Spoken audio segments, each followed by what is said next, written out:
aujourd'hui pour un développement durable. Tel est le thème qui a été choisi pour la journée du 8 mars, Journée internationale des droits des femmes.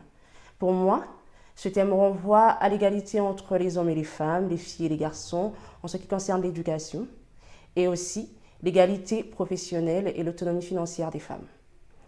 Pour l'égalité de l'éducation entre les hommes et les femmes, les filles et les garçons, je vois par là une amélioration dans l'accès à la formation et à l'éducation.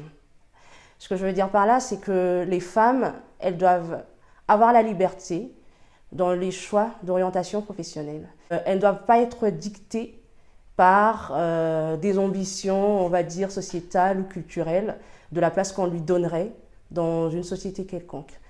Aujourd'hui, les femmes doivent savoir, les filles doivent savoir qu'elles ont le droit à choisir des métiers qui ont, on va dire, des connotations masculines et qu'elles ont des compétences qui leur permettent de faire n'importe quel métier.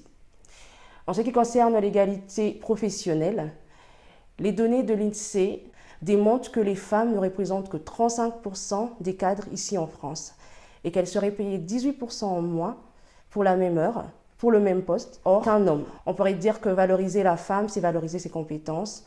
Valoriser les hommes et les femmes, c'est valoriser leurs compétences de la même façon. Mais également, il y a un problème de qualité aussi. Parfois, on tient compte que du quota, alors que on ne va pas parler d'égalité en termes de 5 femmes et 5 hommes. On pourrait parler d'égalité aussi en termes de métier.